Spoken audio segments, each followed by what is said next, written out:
So I watched Liverpool's impressive 4-1 win over Brentford on Saturday, and one player that really stood out to me was Wataru Endo. And not only was the Japanese international one of Liverpool's best players on the day, but I was also struck by how different he's now playing his football compared to what he used to do in the Bundesliga. In the German top flight, Endo was a box-to-box midfielder, capable of getting stuck in, but was perhaps most valued by Stuttgart for his attacking output. Only Sergio Garassi bagged more goals and assists for the club last season, and Joshua Kimmich was the only Bundesliga central midfielder to pick up more goals and assists than Endo the season before. However, that has all changed. When we look at the player's data radar for last season and compare it to his radar for this season, we can see that Endo is not only making far fewer key passes, but is also dribbling with the ball far less, all while making more forward passes and defensive actions.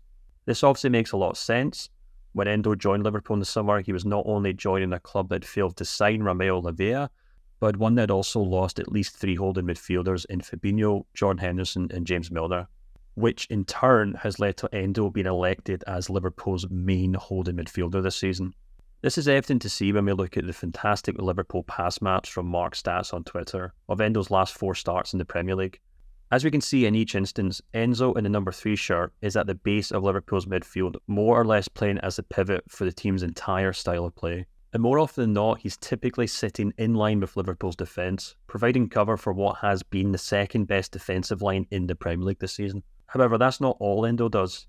As we can see from these pass maps, Endo also provides a stable platform for Liverpool's other central midfielders to push forward in attack. Against Brentford, it was Alexis Mac Allister and Ryan Gravenberch, but Curtis Jones and Dominik Szoboszlai have also benefited from Endo's role in the team this season. Perhaps the best example of Endo unlocking these other Liverpool midfielders is Ryan Gravenberch, whose transformation at Anfield this season has been truly stunning.